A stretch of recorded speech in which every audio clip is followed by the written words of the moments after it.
Hey, you. Why haven't you subscribed yet? Hit the subscribe button and the bell. Enjoy the video. So another week of college football games, and the announcement that the Big Ten is now back in the mix has altered bowl projections right now. And remember, the feeling that I had, sort of the conversation that I had talked about with respect to this conversation, was the fact that it really was a financial play with the SEC, in that if you were going to get 5 teams potentially in the New Year's Six, you get a payout, like a share between $4 and $6 million for every team on that you get into the playoff. So you're talking about, if you went from, say, maybe or the New Year's Six as a whole, 2 or 3 to 5. I mean, you're talking about having an extra 3 teams. It's an extra $12 to $18 million. That's significant for conferences that are losing money this year. But now you bring the Big Ten back into the fold, and that has altered a lot of these bowl projections. This was the USA Today projection that had as many as 5 or 6 SEC teams in the New Year's Six prior. Obviously no Big Ten. Well, now with the Big Ten back in the mix, they've got Ohio State in the playoff. They've got Penn State in the Cotton Bowl and Wisconsin in the Fiesta Bowl. So the Big Ten, they now have taken 3 of those New Year's Six spots. If you're wondering, Ohio State, Oklahoma, Clemson, Bama as the 2 semifinals. National championship, they project Ohio State, Alabama. And then Cotton Bowl, Penn State against Texas A&M, so there's an SEC school. In the Peach, they've got Florida against Central Florida, so another SEC school. Then in the Orange, Notre Dame against Georgia, so yet another SEC school. So they project Bama, A&M, Florida, Georgia, those 4, all in New Year's Six games. The team that obviously gets bumped out is LSU, who they have in the Citrus Bowl against Michigan. And while that would be a fun matchup to watch LSU and Michigan and Coach O against Jim Harbaugh and the winged helmets and the things that we've never seen LSU and Michigan play in football, they've never matched up before, which is astonishing. 126 years of LSU football, and they've never played Michigan. But we've all wanted to see that matchup. Maybe that would be when we see it. But we've seen bowl projections with LSU and Michigan before. But quite honestly, in my opinion, if LSU ends up in the Citrus Bowl and outside of the New Year's Six, that would be a massive disappointment, especially with at least one spot open with the Pac-12 not playing and still to be determined if they can get back in the mix to play for this fall and for this bowl season. But for me, I've kind of laid it out there where I think LSU's baseline expectation should be New Year's Six. And in those years where everything falls your way, you're back in the playoff. But baseline expectation should be New Year's Six. And I'd say, let's see if LSU can maybe pick off A&M and end up in the Cotton Bowl, or pick off Florida and end up in the Peach Bowl, if not the playoff. So just something worth keeping an eye, how the sort of national landscape could be altered come bowl season. But the really good news is, prior to this, the only bowl projections that were out there were for the New Year's Six, because a lot of the bowls are bowl tie-ins that involve Big Ten or Pac-12 schools, and if they're not playing, there may not be matchups for those bowls to happen. Well, now they've got, in addition to the New Year's Six, the Citrus, the Outback, the Camping World, the Music City, and the Texas Bowl. So you're starting to see that list grow. So the postseason that we'll see for college football is expanding closer to what we might have expected prior. All right, it's after further review. Glad you're with us here. On Tuesday, LSU made 4 players available to the media. It was quarterback Miles Brennan, and then the 3 players that had that got new jerseys: Jacoby Stevens, Damone Clark, and Chris Curry. And what was really interesting with the way this line of questioning with the guys went, there so much of an undertone was about Bo Pelini's defense. And when the schedule was set and we knew LSU and Mississippi State were going to open, while most people were going to look at Kentucky and Auburn in the opening weekend as the most interesting game, because that's going to be the closest spread. There are a lot of big spreads in these games. The most interesting is the one that's happening in Baton Rouge, because you got defending champ LSU, new quarterback Miles Brennan, Bo Pelini back at LSU. You got Mike Leach in the SEC at Mississippi State, KJ Costello, Stanford grad transfer quarterback. there's so much. There's just so many storylines and angles that abound in this matchup. And the Bo Pelini defense is a big part of this. For example, Damone Clark talked about what he likes about Bo Pelini so far, having worked in this new defense. The change to Coach Pelini defense is just like, I'm excited to play in this defense. Like I said, I'm being the Mike linebacker. I'm the quarterback of the defense, and I mean, everything that I ever asked for is coming. So I mean, I'm glad, to be in the position that I'm in, and just seeing that Coach Pelini trusting his linebackers to get everybody to line up. And also being really aggressive. This is aggressive defense. Like I said, it's hit or be hit. This the SEC, so I mean, what you expect? It's so interesting to hear that approach. You've heard Ed Ogeron say it so much. You hear it from Pelini. Now you're hearing it from the players. The players, what I've found covering this team long enough, players go into press conferences and so often reiterate things they're told by coaches. Almost verbatim, the things that are hammered into their mind by the coaches is what they reiterate. So the hit or be hit, I guarantee you that's stuff Pelini's saying to them, and we're going to be aggressive, fast, physical. That's what Ogeron says all the time, and that's what the players are going to say. You're going to expect that from the defensive front seven. Now, Jacoby Stevens talked also about Bo Pelini and the variety of knowledge he has about many different defenses.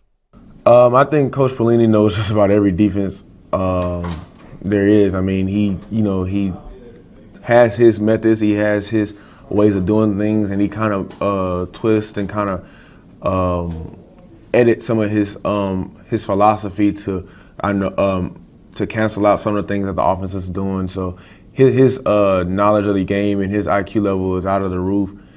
And the things that he has me doing, has other guys doing is some things that I'm learning myself. I mean, I try to credit myself on knowing the game and being a student of the game, but I'm constantly learning under Coach Pelini every single day.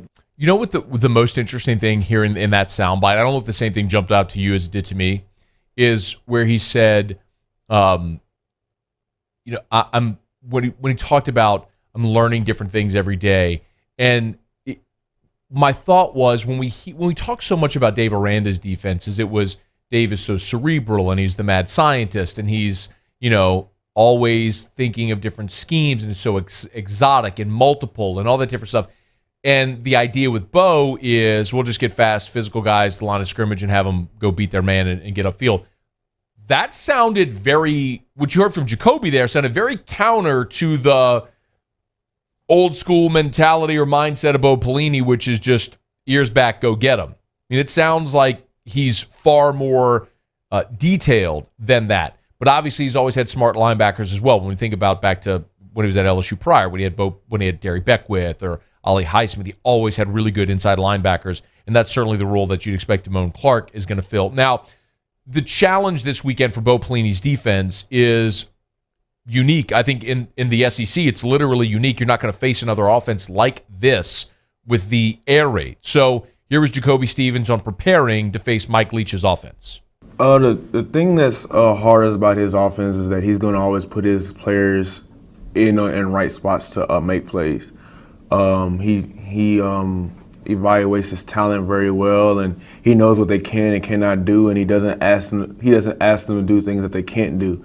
So he does a perfect job of drawing up plays and drawing up things to put his players to maximize their potential. The guy that's going to be most interesting to watch is Kylan Hill. Kylan Hill at 1,300 yards a year ago. A lot of people thought Kylan Hill would end up going to the NFL. He decided to come back, and I think the reason why Kylan Hill decided to come back this year to Mississippi State is although he ran for 1,300 yards, Kylan Hill only caught 18 passes all of last year. And when you look at the NFL and what running backs are becoming, it's no longer the plow horse that's just going to ram his head into the line 20 times a game and that's it. Look at Christian McCaffrey. Look at Alvin Kamara. Look at what Derrick Henry is a complete outlier in the current day of the elite NFL running back.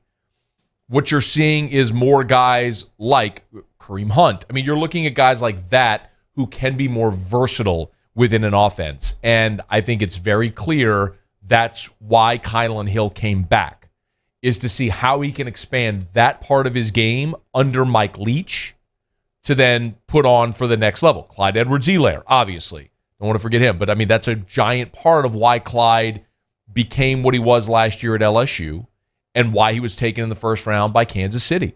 Maybe the seminal play of the season for Clyde last year. I mean, certainly, at Bama was the screen pass that he picked off his shoelaces essentially to get 9 yards to keep a drive going, which kept LSU pacing ahead of Alabama. I mean, I will be very interested this Saturday to see how Mike Leach involves Kylan Hill in the passing game, and that's something LSU clearly is going to have to be ready for. The one other thing, last thing, all the guys were kind of asked the same question about this LSU defense and who's the best pass rusher. Go to Miles Brennan first, Brandon, if you would. This was Miles Brennan when he was asked the question, who's the best pass rusher on the team right now? Yeah, I'd say the two biggest ones, or three really, would be BJ, Ali, and Trevez Moore. I mean, those guys have, they come to work every single day, and those are three very aggressive pass rushers that we have, and I think they're all going to see valuable playing time this season. They work really hard, they're coachable, and they enjoy getting after the quarterback, so I think they're looking forward to Saturday. BJ is BJ Ojolari, who's a true freshman. Then he mentioned Trevez Moore and Ali Gay, who's a JUCO 6'6" in Adonis. Wait till you see him in the uniform. It's impressive. But BJ Ojolari, that's a guy Ed Ogeron all off season when he's talked about the defense. He can't mention the defense without mentioning BJ Ojolari, how much they love him coming off the edge. That certainly tells you that's a guy to watch. Now, Miles Brennan just said that. They asked the same question to Damone Clark, and listen to what Damone Clark said. I mean, I really don't know. We got guys that can do it all, but of course, a guy that I've really been impressed with was BJ Ojolari. BJ, true freshman coming in. I like BJ. BJ is going to be a real good talent. Each and every day I see BJ, improving every day, competing every day. So, I mean, of course, BJ as well as Trevez Moore, Andre Anthony, and Jarrell Cherry. Jarrell is a guy that many people don't talk about, but once he get his chance this year, y'all gonna be talking about him too. Jarrell Cherry is the all airport team. He's the guy that you might get off the bus first. People are like, I don't want to mess with him. But BJ Ojolari wears number 8. You will see him on Saturday. Last year you had Patrick Queen wearing 8, flying around, making plays behind the line of scrimmage. Ojolari's bigger, 6'2", 230. He's bigger than Patrick Queen. He fills out that 8, but that's a guy you could tell. It's not just the coaches saying it anymore. When his teammates are asked independently and they all keep spitting out the same name first, worth keeping an eye on this weekend. We'll see if LSU can generate pressure against Mike Leach's offense with that air raid, which typically is timing, get rid of the ball quickly. See if LSU can generate a bit of a pass rush this weekend. But we're going to get to see Miles Brennan this weekend on the offensive side of the ball. We're going to get to see Bo Pelini Part 2 at LSU on Saturday as well. Hey, thanks so much for watching. Please leave your comments. I love to interact, and be sure to hit the red subscribe button below.